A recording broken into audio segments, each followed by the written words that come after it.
Look, I've played a lot of first-person games. Some made me feel like a super soldier, others made me scream like I dropped my pizza face down. But these 20 games are first-person masterpieces. The kind of games that grab you by the eyeballs, slap a HUD on your face and whisper, "You're not blinking for the next 10 hours." So let's dive headfirst into the chaos. Titanfall 2 is like that friend who doesn't talk much but randomly shows up, saves your life, teaches you quantum mechanics, and then vanishes before anyone else notices. This game somehow managed to drop one of the greatest first-person shooter campaigns of all time while hiding behind the "I swear I'm not just multiplayer" sign. The star of the show? BT-7274, a massive metal titan with the emotional intelligence of a Pixar dad and the firepower of a small country. Every mission feels like it was designed by a team of caffeinated geniuses with a checklist labeled "Make the player question reality, time, gravity, and their emotional stability."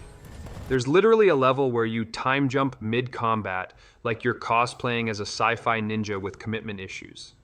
The controls are smoother than jazz on a Sunday, and the parkour is so tight you'll wonder why you haven't been wall running in real life. Titanfall 2 respects your time, blows your mind, and probably deserves its own national holiday. The only downside? It ends. Which is why I've played it 6 times and still cry when BT says, "Protocol 3, protect the pilot." That moment hits harder than stepping on a Lego in the dark. Milicianos, escutem. Devo lembrá-los de que estão no planeta Titan. Este planeta é controlado pela INC, mas há muitos necessários fora das normas. E não podemos falar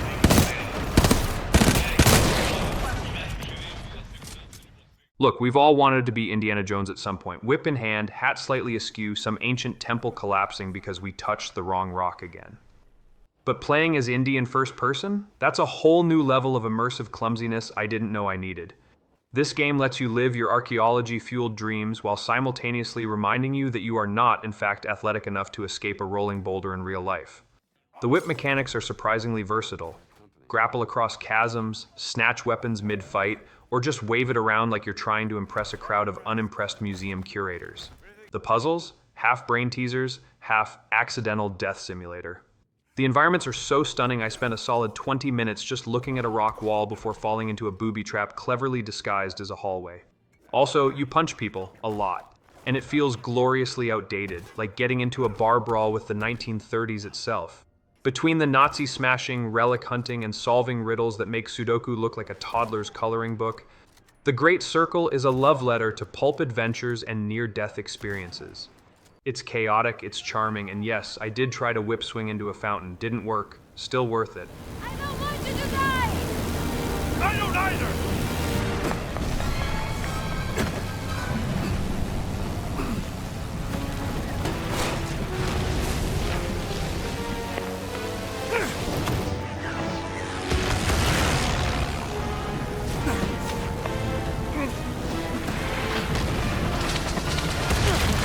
I think we made it!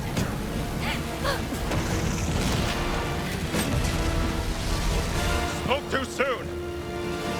Something tells me these guys aren't friendly!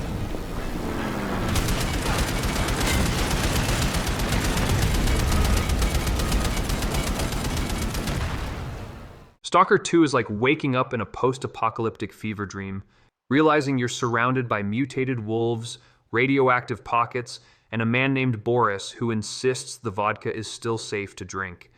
It throws you into the Chernobyl exclusion zone with nothing but a gun, a backpack, and the faint hope that you might not be turned into spaghetti by a psychic anomaly. This game doesn't hold your hand.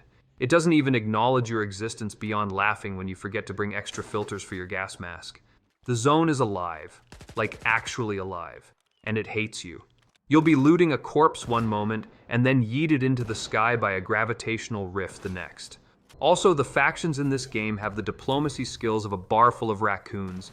One wrong look and suddenly everyone's shooting, including the wildlife. But somehow, despite the constant dread, it's weirdly cozy. You learn to love the radiation, the misery, the campfire guitar songs from grizzled men who have definitely seen things. It's beautiful in that bleak, I haven't showered in 3 weeks but the sunrise is nice kind of way.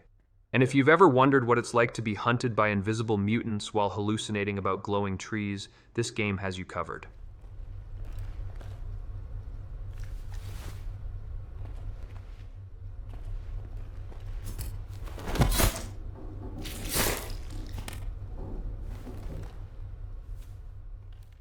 Imagine being stuck on an oil rig in the middle of nowhere with zero Wi-Fi, no way home, and something absolutely disgusting crawling through the ventilation shafts.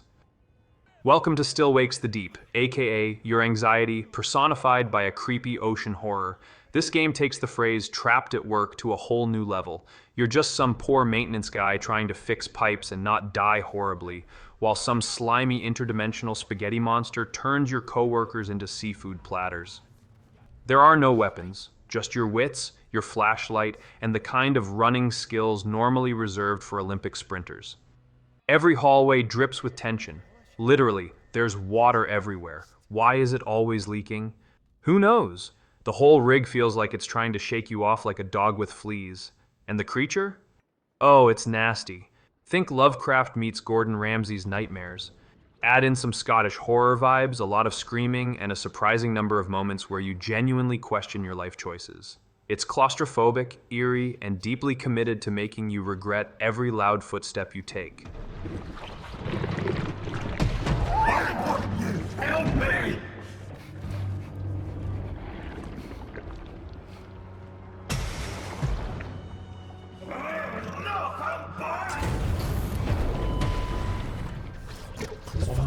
Running away today.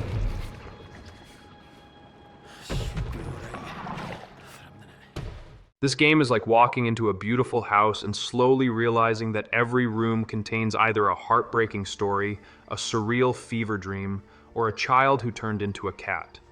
What remains of Edith Finch is less about shooting things and more about feeling all the feelings, usually all at once. You play as Edith, wandering through her family's house and uncovering generations of the weirdest, most artistically tragic deaths you'll ever experience. One kid turns into a monster, another flies a kite during a funeral. There's even a fish-gutting job that turns into a mental health metaphor so powerful, it made me stare at my ceiling for an hour. Each vignette has its own gameplay style.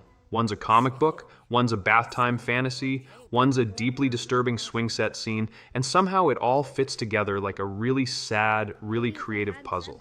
The house itself is a mess of staircases, secret passages, and architectural decisions that would give a building inspector a stroke. But it's real, it's intimate, and it hits like a truck full of poetry. I laughed, I cried, I questioned whether I should keep a journal just in case my future descendants want to play a video game about me. Highly recommended if you're into feelings, cats, or innovative uses of first-person storytelling.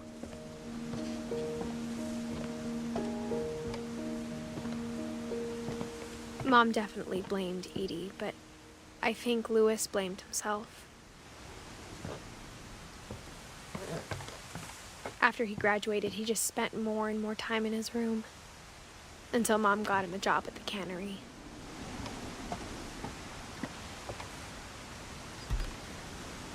Everyone always told me to stay out of Louis's room. Except Louis. Dishonored 2 is the ultimate simulator of I didn't get caught, they just died mysteriously while I was crawling through the ceiling wearing a mask and whispering poetry to rats. This game asks you one simple question. Would you like to stab your enemies in the face, possess a fish and swim away, or summon a ghost clone to do both while you sip tea invisibly? The answer is always yes. You can play as Corvo, the world's grumpiest dad ninja, or Emily, the empress of casual supernatural chaos. Either way, you're sneaking through steampunk murder mansions, deciding if you want to be a silent pacifist, or the reason local graveyards are running out of space.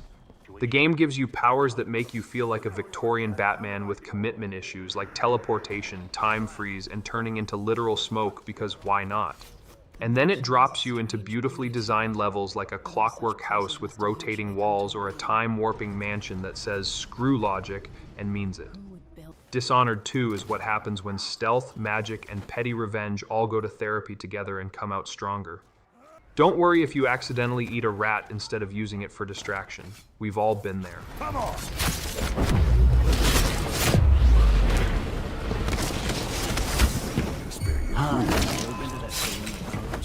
Shooting guys.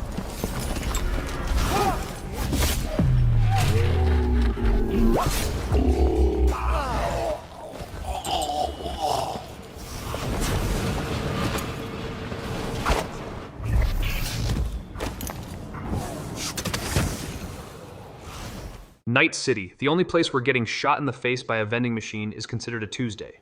Cyberpunk 2077 throws you into a futuristic fever dream where neon lights blind you, body mods are more common than opinions, and your brain is casually cohabiting with Keanu Reeves. You play as V, a mercenary with the fashion sense of a rock star hitman and the moral compass of someone who just shrugs when a cyber dog explodes. The game gives you freedom. Too much freedom, honestly. Want to hack a guy's brain while stealth sprinting in high heels through a nightclub with robot strippers? Go for it. Want to drive a car off a skyscraper just to see if it bounces? You're encouraged. The city is packed with absurd quests, emotionally complex characters, and more bugs than a summer picnic. Although, let's be real, half of them are now charming features. One moment you're in an emotional monologue about existence, the next you're running down an alley chasing a sentient toaster. And somehow it all works. Cyberpunk is loud, messy, beautiful, broken, fixed, broken again, and yet absolutely unforgettable. It's like dating someone who's constantly on fire but insists they're working on themselves.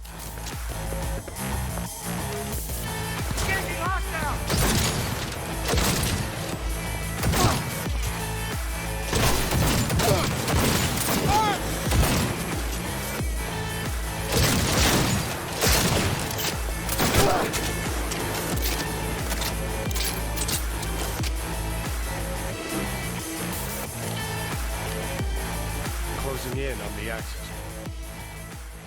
Dying Light 2 is basically, what if parkour, zombies, and bad decisions had a baby and forgot to name it? You play as Aiden, a man with enough stamina to sprint across rooftops all day but can't remember what he had for breakfast due to mysterious plot amnesia. The city is crawling with undead maniacs, shady factions, and the kind of DIY fortresses that scream Pinterest but make it post-apocalyptic. The core gameplay? Jump, kick, stab, panic, repeat. And if you thought the first Dying Light had intense movement, this sequel goes full Spider-Man with sneakers. The parkour system is so good it makes walking on the ground feel like an insult. Nighttime turns the city into a horror movie, where leaving your UV-lit safe zone feels like agreeing to a blind date with a werewolf. You get chased, you scream, you trip off a roof and somehow land in a haystack full of regret. There are choices too, which affect the world in totally not subtle ways like accidentally flooding a district or giving a warlord a tank. You know, light consequences. Dying Light 2 isn't just about surviving the zombie apocalypse, it's about surviving yourself after trying to dropkick a mutant off a cathedral because it looked cool.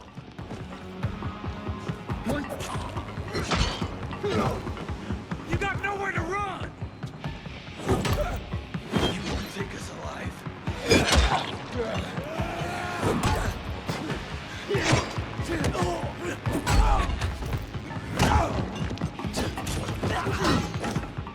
Want some water? You got Portal 2 is that rare game that makes you feel like a genius while simultaneously making fun of you for being a guinea pig with good aim. You play as Chell, a mute test subject with the patience of a saint and the ability to survive increasingly suspicious science using only a portal gun and mild passive aggression. GLaDOS, the AI antagonist, spends the entire game roasting you like a sentient toaster with a PhD in sarcasm. Every level is a puzzle box where momentum, gravity, and your questionable problem-solving skills collide in glorious chaos. The moment you figure out a tricky portal trick is right before you fly into a wall at 100 mph and question your life choices. And then there's Wheatley, the world's most British disaster ball who tries his best but ends up turning the lab into a oops, I broke reality simulator. The writing is so sharp it could cut glass, the voice acting deserves a Nobel Prize in passive-aggressive humor, and the gameplay is tighter than your grip on the mouse when you're mid-air between two portals over a death pit. Portal 2 doesn't just make you think, it makes you laugh about how hard thinking is. It's like if a science fair, a comedy club, and a haunted house had a baby and gave it lasers.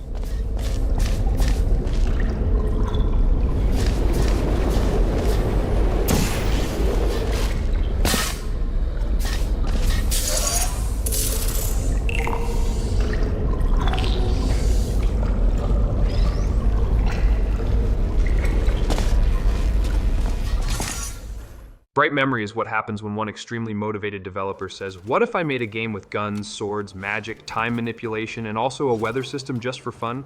And then actually did it. You play as Shelia, a super agent who's basically Lara Croft if she had access to anime fight choreography, quantum physics, and enough guns to start a medium-sized rebellion. The plot is something. It's kind of like being hit with a history textbook while skydiving. There are ancient relics, futuristic soldiers, mythical beasts, and about 7 timelines happening at once. Don't worry about it, you're here for the combat, which is so fast it makes caffeine look like a nap. You can shoot, slash, launch enemies into the air, slow down time, then juggle them like you're auditioning for a circus in the Matrix.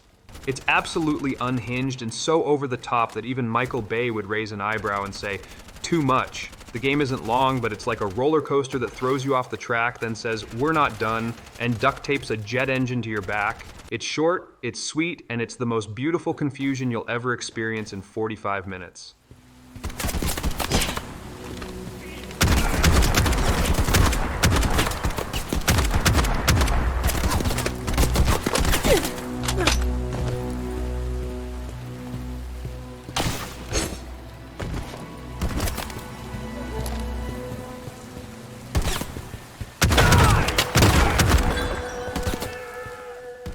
Mirror's Edge is the game that looked at stairs and said, nah, we're gonna parkour off a helicopter onto a rooftop billboard while dodging bullets and ignoring gravity.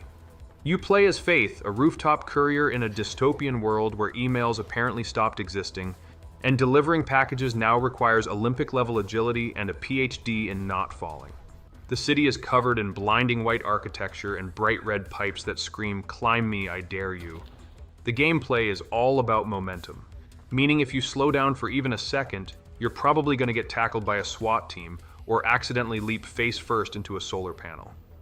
Combat is optional but hilarious, especially when you disarm a guy twice your size using nothing but leg strength and unreasonable confidence.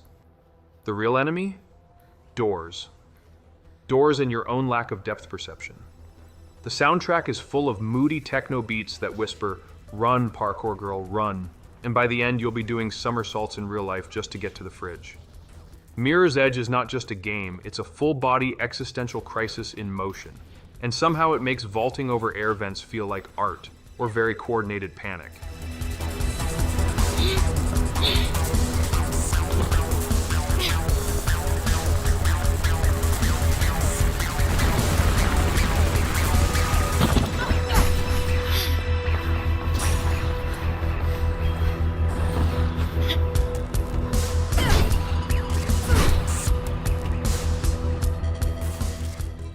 Dead Island 2 is proof that the zombie apocalypse doesn't have to be grim, it can be fabulously violent. Set in sun-soaked, blood-soaked, palm tree-lined Los Angeles, this game turns surviving the undead into a chaotic vacation where you spend more time customizing weapons than worrying about your tragic backstory. You play as a slayer, which is just a fancy way of saying, I punched a zombie's jaw off using an electrified garden rake. Every fight is a sandbox of absurdity. Want to set a zombie on fire, then uppercut it into a pool of acid, while your character yells something that sounds like a rejected movie one-liner? This game rewards that.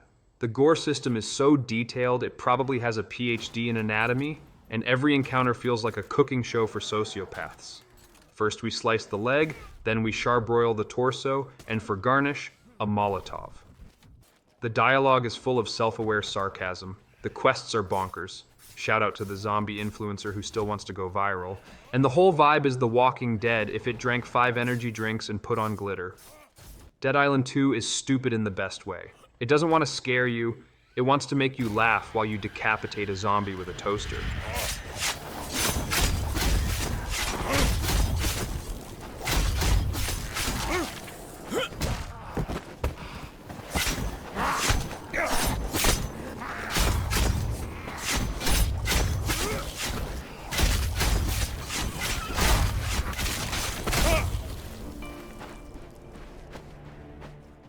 Soma is the psychological horror game that sits you down, offers you a cup of existential dread, and then kindly removes your ability to trust mirrors, computers, or your own voice. Set in an underwater research facility where things have gone very oops, all nightmare, you play as Simon, a guy who thought he was getting a brain scan and woke up inside a mechanical hellhole with no idea how, why, or what species he technically is anymore. There are robots who think they're human, monsters made of wires and sadness, and terminals that reveal plot twists you weren't emotionally prepared for. There's no combat, just hiding, running, and occasionally crouching in a corner whispering, "Nope, nope, nope," while something screams in binary nearby. But the real horror isn't the monsters, it's the questions. What makes a person a person? Can consciousness be copied? Why did I just yell at a toaster for trying to feel emotions?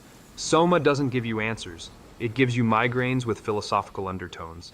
And by the end, you're questioning whether you are still you, or just a meat puppet that likes video games and now fears ocean tubes. It's terrifying. It's brilliant. It's like The Little Mermaid if she wanted legs and accidentally downloaded Despair instead.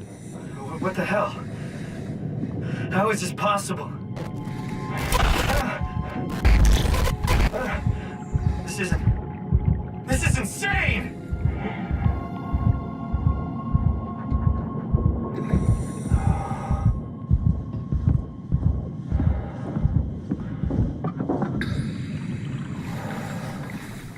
Atomic Heart is what would happen if Bioshock, Fallout, and an entire warehouse of Soviet propaganda posters had a disco-themed fever dream together.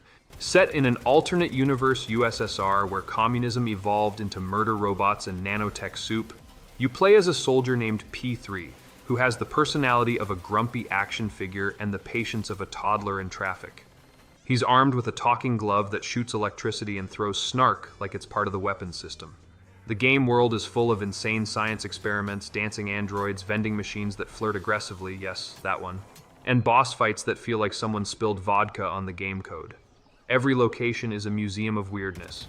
Floating cities, mutant factories, and hallways full of jazz-playing cyborgs that will definitely kill you mid-saxophone solo. The combat is chaotic, the story is unhinged, and the entire tone is like Black Mirror, but with more explosions and fewer morals. 1 minute you're looting a fridge, the next you're fighting a mechanical ballerina that moves like it's on TikTok. Atomic Heart is a beautifully broken masterpiece that doesn't care if you're confused. It expects it, and honestly, that's kind of the point.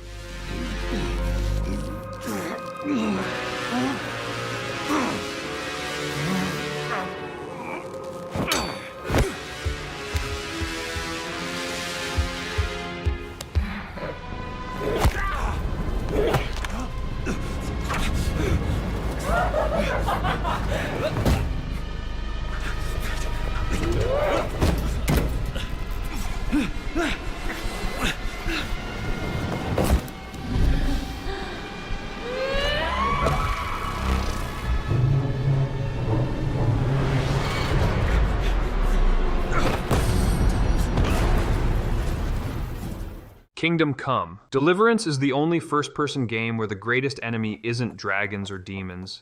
It's your own inability to read. Set in 1403 Bohemia, you play as Henry, a blacksmith's son who can't hold a sword, can't write his own name, and whose idea of a battle strategy is run in circles and yell. This game is historically accurate to an almost petty degree. Want to learn alchemy? Great. But you better manually stir the potion while heating it over a fire and whispering medieval Latin. Combat feels like a drunken fencing match in slow motion, and even eating food is a game of, will this sausage kill me? The world is massive, immersive, and completely unforgiving. You'll be riding your horse through scenic villages one moment, and the next you're in jail because you walked too fast near a chicken. Everyone has an attitude, quests go hilariously wrong, and the game will punish you for wearing stinky clothes. But despite or because of the absurd realism, it's weirdly captivating. You start as a total peasant, and by the end, you're a peasant who can read, knows how to sword fight, and owns at least one clean shirt. Progress. Beszarás, és pont amikor kedvem lenne... I'm going to enjoy this.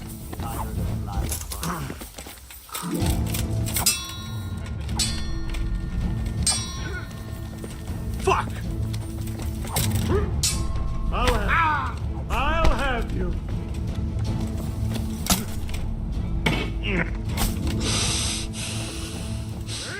Far Cry Primal is what happens when a first-person shooter gets tossed into a time machine, forgets guns were ever invented, and decides the real way to dominate is by riding a saber-toothed tiger into battle while hurling bees at people. Set in the Stone Age, where the main hobbies were hunting, gathering, and inventing fire just to burn down enemy huts, you play as Takar, caveman, Beastmaster, and certified rock-throwing champion. The language is all grunts and yells, and every quest is like, go stab mammoth, bring meat, yell about it.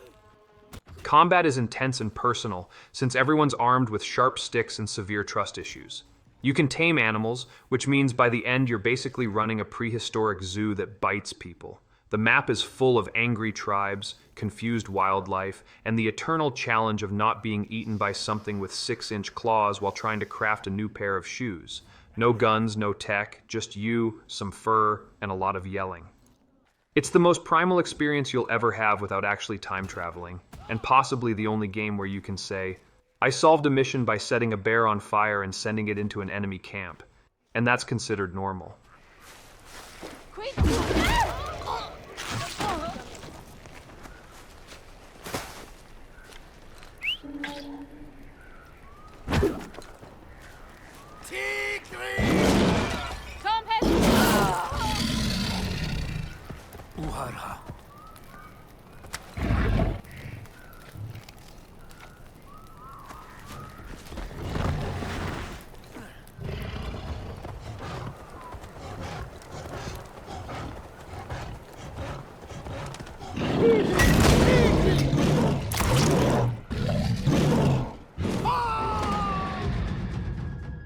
Resident Evil 7 is like being trapped in a Southern Gothic fever dream with a camera taped to your forehead and no sense of personal safety. You play as Ethan Winters, a man whose wife sends him one creepy video message, and instead of blocking her like a normal person, he drives into a murder swamp filled with mold monsters and a family who definitely won't be invited to Thanksgiving.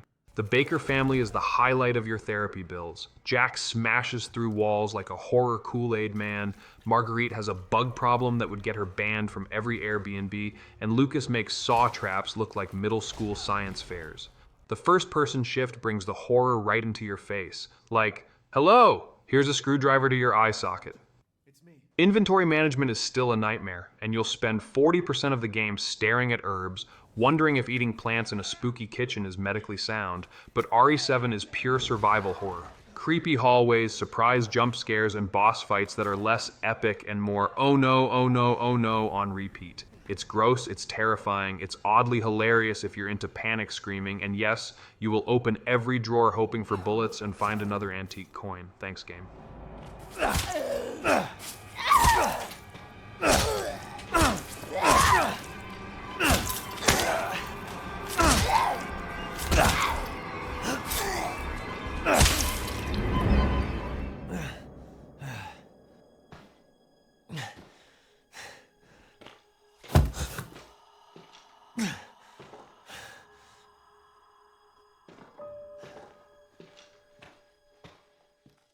Call of Juarez Gunslinger is the most ridiculous cowboy story ever told, and it knows it.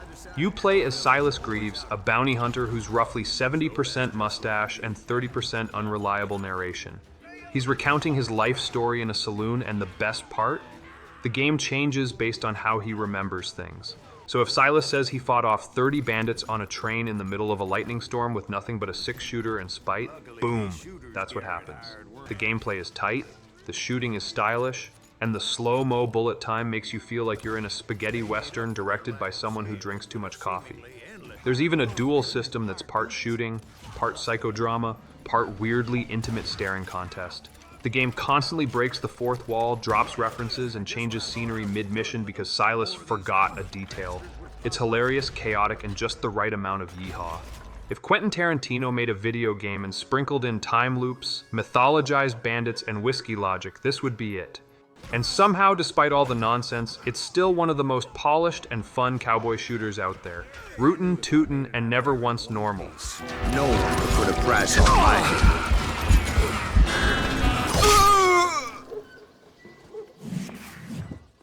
Outlast 2 is the video game equivalent of a recurring nightmare where you're lost in the woods, everyone wants to kill you, and your only superpower is screaming while holding a dying camcorder. You play as Blake, a journalist who crash lands in a rural hellscape filled with cultists, hallucinogenic cornfields, and enough jump scares to give your blood pressure its own soundtrack. You have no weapons, just a camera with night vision which runs on AA batteries because apparently this man shops exclusively at 1996 Radio Shack. Your main moves are run, hide, and pray to the camcorder gods you remembered where the closet is. The cultists are terrifying, the dialogue is disturbing, and every time you think it can't get worse, someone appears out of the dark muttering something about prophecy and stabs you with a farming tool. It's tense, relentless, and sometimes so scary it loops back around to funny, like when you're hiding in a barrel while two maniacs argue over scripture outside. The plot is a maze of religion, guilt, and what the hell did I just see? And the sound design alone will make you paranoid of your own fridge. Outlast 2 doesn't want you to survive. It wants you to suffer artistically, and somehow it pulls it off with style. Where did now take her? Stop! Stop! I'll tell you! I'm sorry, Mary. I'm so sorry. Where is the woman? The mines. Up the mountain.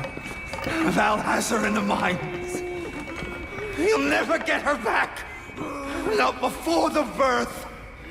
We are the hands of the Lord. We cannot fail. The world dies screaming. Thank you, Josiah. That's American. Give the woman rest.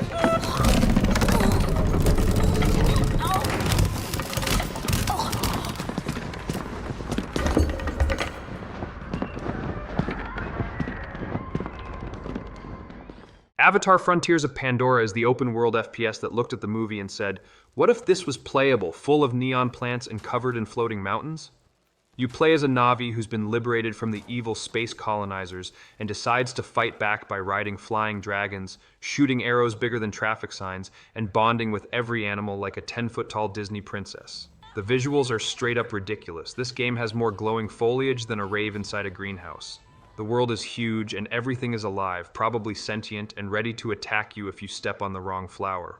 Combat blends traditional Na'vi weapons, bows, spears, general yelling, with human guns that somehow feel illegal in such a beautiful place. The traversal is next level. Glide through canyons, climb bioluminescent trees, and skydive off cliffs, while your bird screams in Na'vi.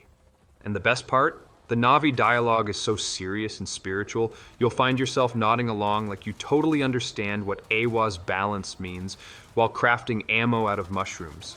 It's gorgeous, it's wild, and it's the only game where your stealth mission can be ruined by a glowing frog. Mineral deposit? Oil? Hey, you know, I think you should check with drill. Delan, can you... It's like a whole network of signals pinging off each other. Delan, just let me know if that signal gets any weaker, okay? Oh, okay.